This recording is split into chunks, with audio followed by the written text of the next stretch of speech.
The other night I went out into the forest at midnight under the full moon. It's been really cold here recently. So you've got this layer of snow at the top that are these incredibly delicate, long snowflakes, and they're so reflective. And so when the moon shines down, it's like the stars on the ground. And as I stood there, all I could think was just, I wish everyone could see this right now. This is the most beautiful thing I've ever seen. I was struck not just by the wonder of it, but also the generosity. Because what occurred to me was, it doesn't have to be like this. We could be living on a planet of dust and rocks and just a few species, but instead we live on a planet with unbelievable diversity, beautiful things. Like, we didn't have to have snow, but we have snow. And then I started thinking about how in this world of generosity and beauty, there are so many people right now who are causing such pain, fatally hating certain groups of people, who are destroying landscapes just for profit. What would happen if those people just looked around them and saw what a beautiful place we lived? Like, really paid attention. And I think so many of us are getting lost in the internet and in stories of hate that other people are telling us. What would happen if we really looked around and paid attention? People have been paying an increasing amount of attention to attention in recent years. And I think it's because we feel like we're losing it. There's a lot of talk about short attention spans, largely driven by social media. But I think it's also this quality of attention, right? It's this inability to focus and this very, this double screening, triple screening, having this very distracted, distributed form of attention. And a lot of this attention to attention comes down to kind of mental health, I think, and what and how we pay attention absolutely is related to that. But I think it actually also gets to the crux of how we handle climate change, social justice, and so many of the big problems. And just stay with me here for a second. I don't think there's any clearer example of why paying attention is important than how we tell the time. When we want to know the time today, most of us do this. And then we know the time, if we don't get distracted by notifications. Some of us do this. Again, some of us might actually be distracted by notifications. But the key thing about both of those actions is that they are both on the body. They are within our personal bubble, and they both rely on devices.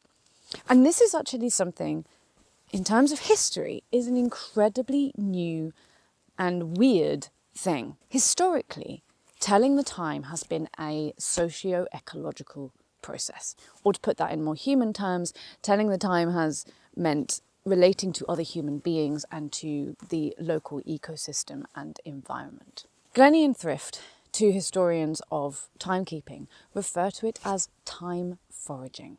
So they say that telling the time historically, for most of human history in fact, has been an act that kind of is like looking for mushrooms in a forest. Yes, you might well listen out for your local church bell to ring, for example, which is a sociological phenomenon, but you can't always hear the church bell. So you would have to rely on multiple cues to be able to tell the time. You would look up at the sky and see how many stars were shining, or where is the sun. Maybe you would listen out for certain birds, the ones that only sing at certain times of day. It would even involve paying attention to your neighbours.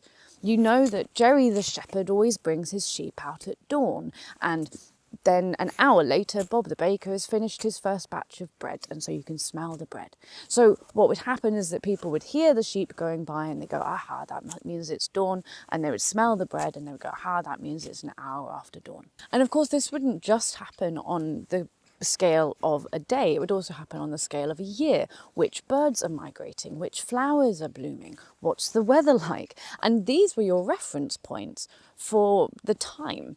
Telling the time, getting to know the time was a multi-sensory and relational experience. You had to pay attention to other living beings in order to know the time. And when you compare that to today, where we just use clocks and calendars, you can see how one of the most common things that we do on a day-to-day basis of, just what time is it, has become this incredibly individualized and technologically dependent process. I think this example of how we tell the time is a very clear one, but this is a pattern that you see all over the place, that you have this strange directing of our attention both towards the self, but also actually really far out towards the global, not the local, but the global. So we have these personally curated social media algorithms and music playlists and timetables that are all hyper individualized. But at the same time, we're getting news and information from around the entire globe, and our attention is scattered across multiple issues and countries and way more stuff than what humans have had to historically pay attention to. And don't get me wrong, I'm not saying that that's entirely a bad thing. I can't bring myself to criticize the fact that we have the internet and it's enabled us to have these super powerful global movements of solidarity. But I think it is coming at the cost of place-based, community-focused, local attention. When I think about climate change and how it is such a global issue and how it really needs international solidarity and international collaboration, it can feel pointless or small to look at and think about the local. But what I've realized is that caring for the place that we live, that's where the work begins. Community solidarity, mutual aid, conservation and restoration. These all happen on the local level, not on the global.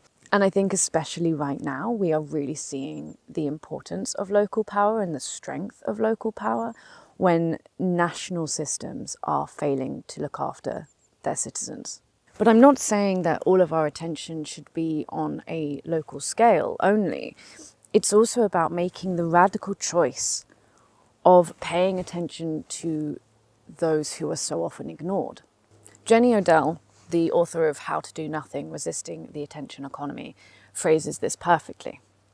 It is with acts of attention that we decide who to hear, who to see, and who in our world has agency. In this way, attention forms the ground not just for love, but for ethics.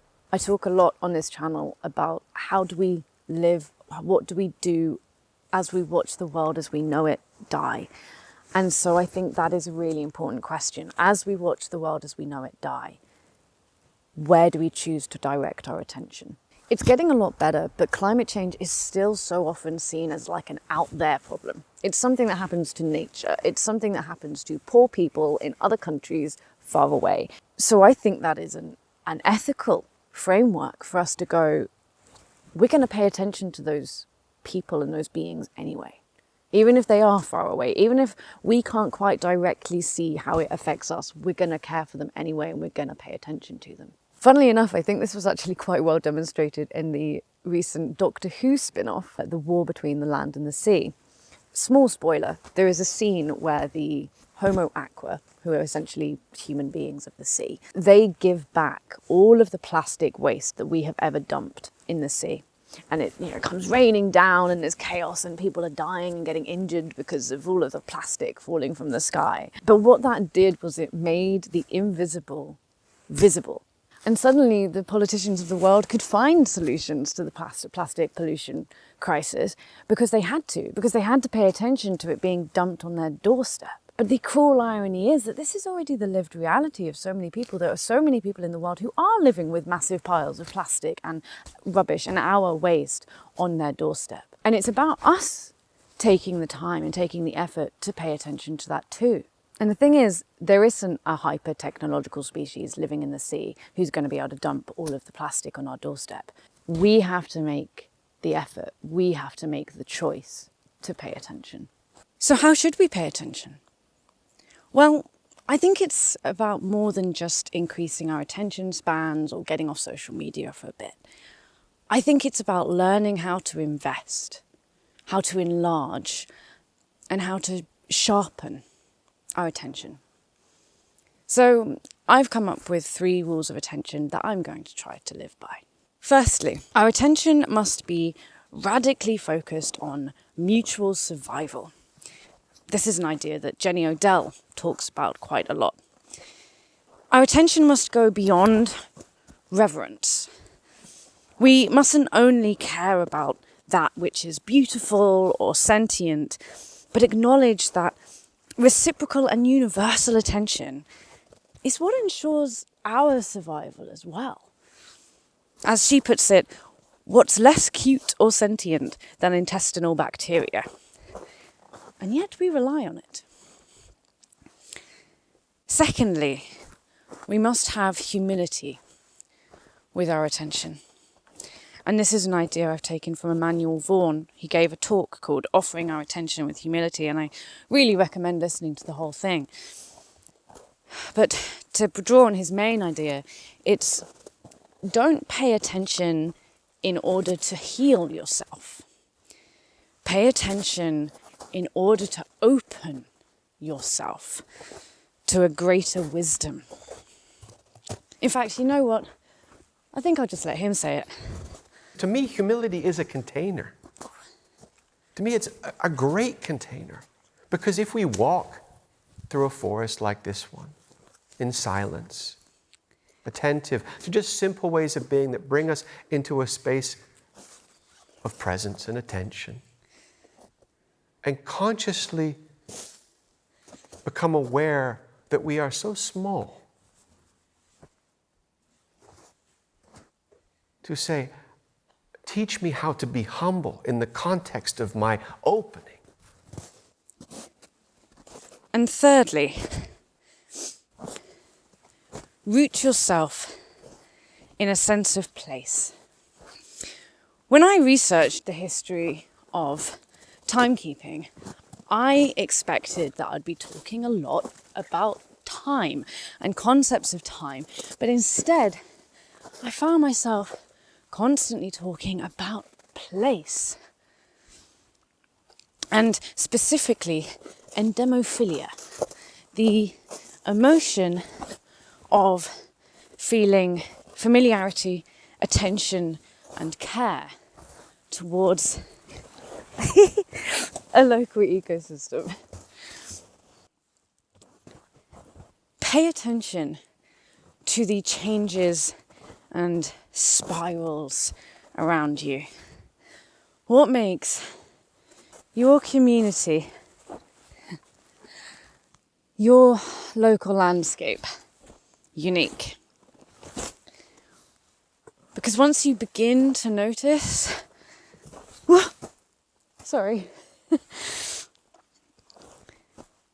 once you begin to notice, you can see where the care is needed. Where the damages are, yes, but also the joy. Like moonlight on snow.